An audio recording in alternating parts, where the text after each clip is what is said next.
Hey everyone, and welcome back to my channel, Green Glow Gourmet.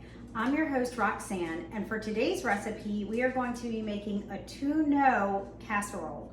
So it's vegan, it's not tuna casserole, and I will give you the ingredients. This one calls for a few ingredients, a few appliances, but it's definitely worth it. So I will read you the recipes first.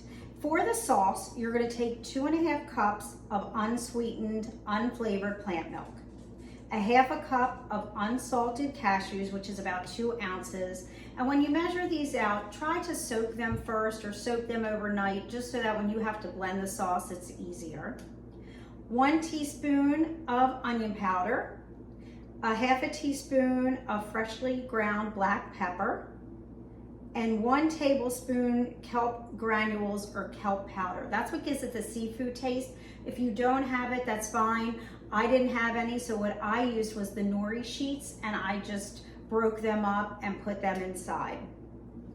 For the base, you're going to take 1.5 cups of uncooked elbow or small shell pasta, 1 medium yellow onion diced, 8 medium cremini or white mushrooms sliced, 2 cups of green peas. You can use frozen or fresh.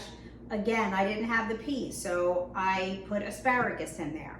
I just cut up asparagus and put it in. 3 cups cooked garbanzo beans or 2 15-ounce cans. You want to drain them, and you always want to rinse afterwards, especially if the cans, they come with salt in the beans. You just want to rinse all of that off.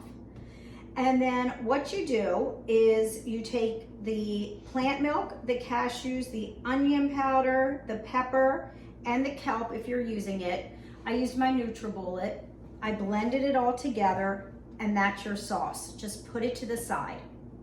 Then I took my pasta and I cooked it according to the directions on the bag. And you're just going to cook that, and you're going to leave it in the pot. You're going to drain it after it's cooked and let it sit. Then what you're going to do is you're going to preheat your oven to 375.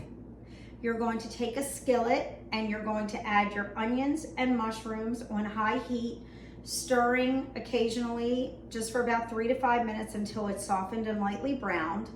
You can add a little water. I didn't need to. Mine were frozen. I usually, when I prep, I chop my vegetables and I freeze them so they don't go bad. So then when I'm ready to use them, I pull it out of the freezer, and usually when it's thawing out, there's enough water, so I didn't have to add any to mine. So you're going to do that, and you're going to also add the peas. In this case, I added my asparagus, and then when everything was done, I mixed it into the pot with the drained pasta that was already cooked. Then I took the garbanzo beans or chickpeas and I put them in a food processor, and you pulse them. You don't want it to be mushy. You still want it to have that texture, so just pulse it. And then what you do is you're going to add that into the pot as well. So when you're making this, make sure you start with a very large pot so that you have room for all of these. Then you're going to add your sauce ingredients into the pot with everything. Mix it in very well. This is where I took my nori sheets and I just sprinkled that in too. Poured everything into a 9-by-inch baking pan, and I baked it uncovered again on 375 for 40 minutes until the top is lightly browned. So I will show you. This is how it turned out. It is beautiful, it is delicious. So I want you to give this a try. If you're trying to go lower fat and you don't want to use the nuts, you can replace it with 1.5 cups of the cooked cannellini beans, and that's usually about 1 15-ounce can, or the white beans, same thing. And then you replace that with the cashews so that you don't have as much fat in this dish. But it's really not that many cashews, so you should be fine. If you have any questions, please comment below. I answer all of your questions. Please like, share, and subscribe to this video. I do a new video every week. Please visit my website at www.greenglowcoaching.com if you'd like to learn how to add more plants into your diet.